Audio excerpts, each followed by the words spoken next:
Good morning, everyone. Gems from Isaiah series today. We're going to look at a few verses from chapter 2. I love the book of Isaiah for a few reasons.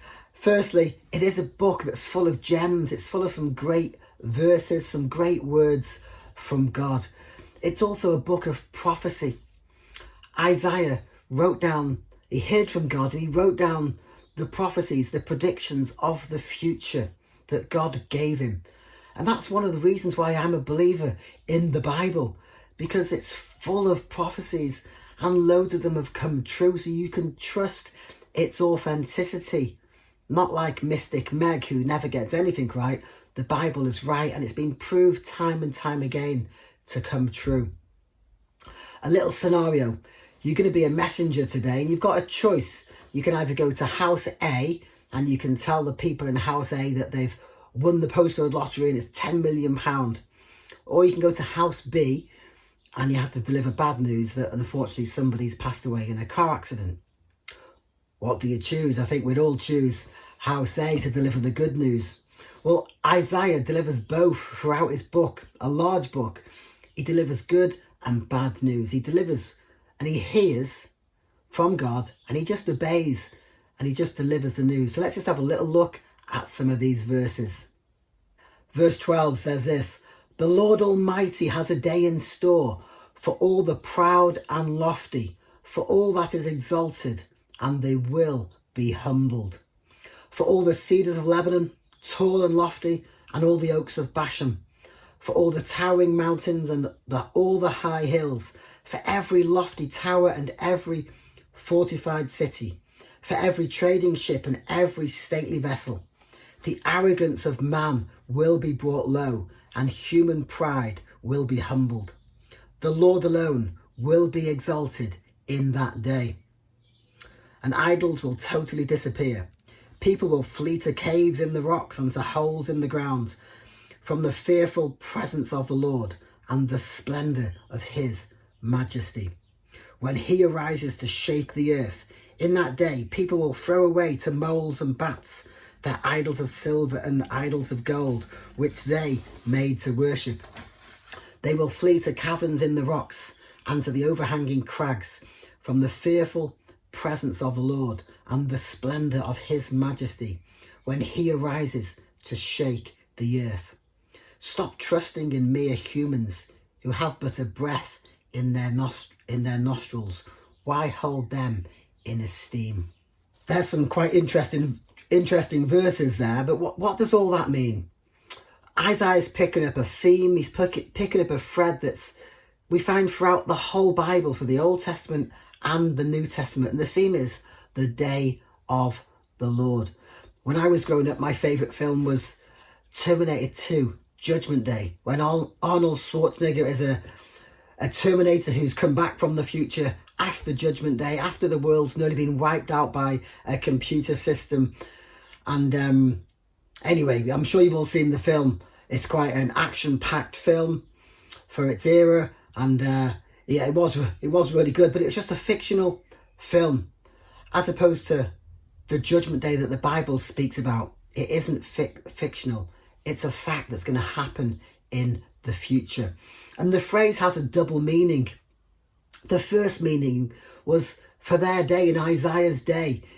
God was warning them to stop rebelling against God, to stop following after idols and worshipping things made out of wood and metal, and to turn back to the true God who's got an amazing plan for them. And that plan was lived out through a relationship between them following God, and he would bless them, but they kept turning away. So Isaiah and many other prophets were called to call out the people to say, "Come back, or judgment's coming." The Babylonians or the Assyrians were going to come and bring judgment upon the nation. But there was a second meaning to it, and the second meaning was there was a final fulfillment of this day of the Lord prophecy, that the one day at the end of history there will be a day of the Lord when he will come back again to this earth physically to put an end to everything that's going on in this world. The prophets predicted this all through the Old Testament, and Jesus warned against this day as well.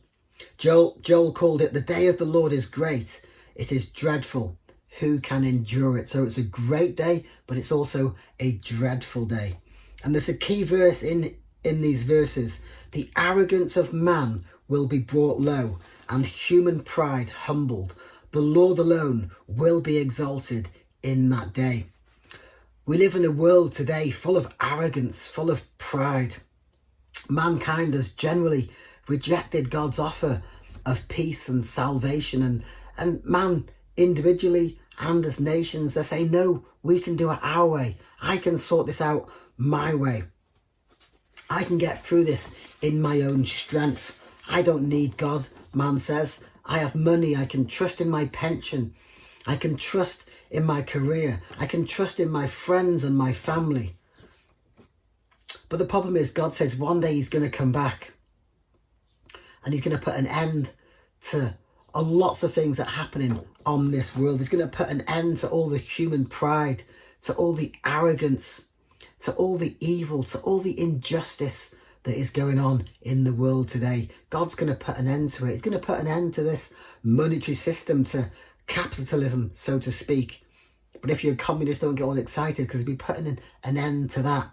And he's going to bring in his kingdom of peace, love and joy. What does that mean to me and you?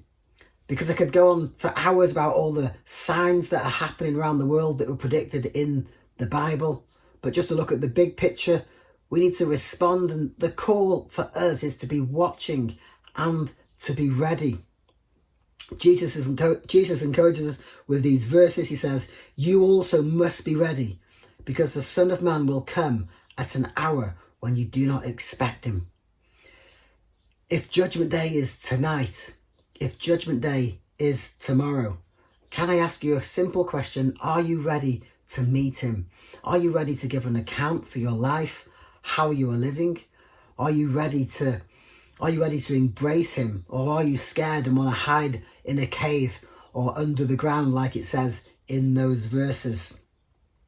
He's coming to put an end to all the evil and all the wrongs in this world. And his kingdom is, as I said, it's going to be full of love, joy and peace.